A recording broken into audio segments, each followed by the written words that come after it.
This is Margaret Kuhlman of Soul Astrology. Most of the planets that were in Pisces last month are now in Aries.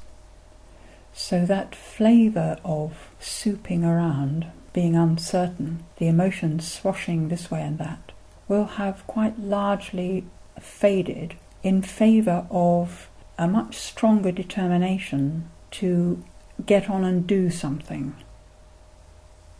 Particularly with Uranus now at the beginning of Aries, Mars on the Uranus exactly at 1 degree, there may well be sudden impulses, motivations that you discover that you didn't know you had, actions that you suddenly need to take. The Mars is moving into a square relationship with Pluto, so that actions taken prematurely may backfire. Mars is the energy we live on, energy of the solar plexus in the body, but it's our drive. And when it's counter to Pluto's energy, it's as though our drive can take us down the wrong tracks. If it does, is when we get the backlash. If we go too fast, we can trip and fall and break what we were creating. So there is a suggestion that we listen to the wisdom of Pluto, the wisdom that underlies transformation. And Venus in this new moon chart is making a very lovely relationship to the Pluto. So it's in our relationships with people, it's in our empathy with others, that we actually are in touch with the wisdom we need, so that when the actions are taken, they are relevant. We're having plenty of opportunity to empathise with suffering people, given the disasters that are around. It's not just the distant ones, the Middle East uprisings and changes, and Japan with its catalogue of disasters recently. It's also our own selves within us. We're likely to be feeling the sense of this disaster within our own relationships and projects.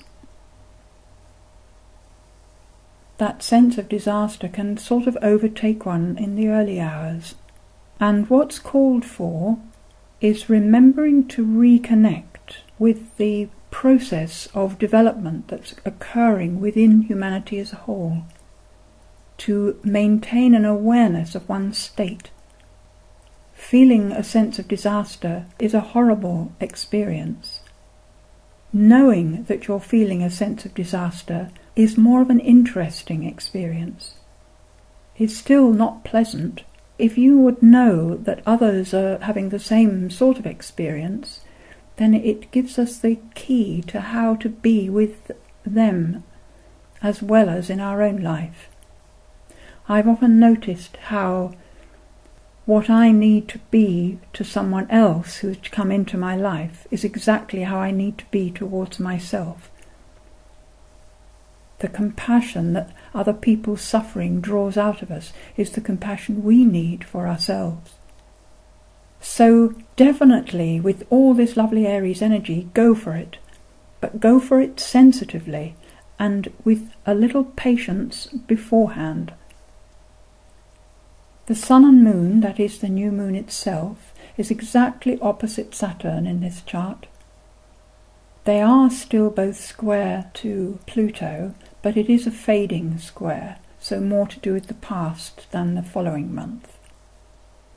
The Saturn in Libra, when it opposes the moon, we often feel a sense of anxiety.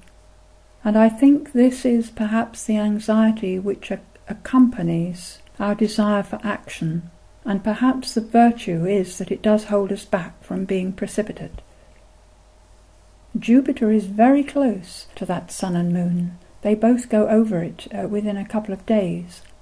So it's very much about the expansion and understanding of our own selves. It's being able to put our hearts into what we do, rather than just think it's a good idea. Mercury is retrograde in this chart, also in Aries, but the retrogradeness again causes us maybe to think more about our intentions before we act. Also, Mercury at 23.5 degrees Aries is making a fine connection to the north node of the moon. So that consideration that we give internally will bring us right on track with what's required in the moment, in the world, in our world and in the greater world here.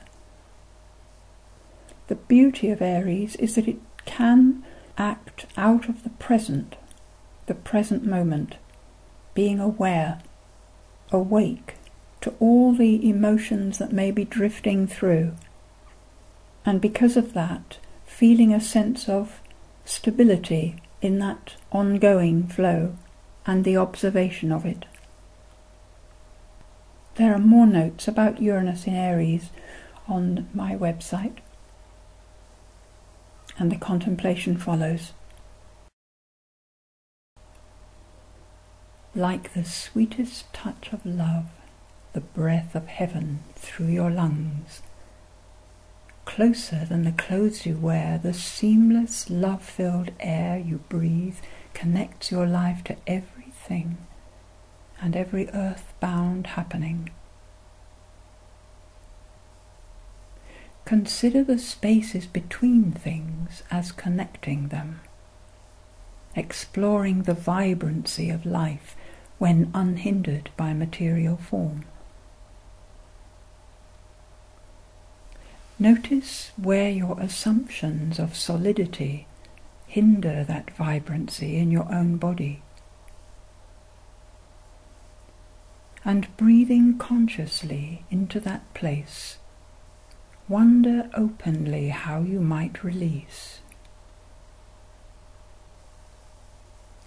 For in truth, everything is space, and every happening is fleeting, arising and melting moment by moment, out of and into the silent vastness.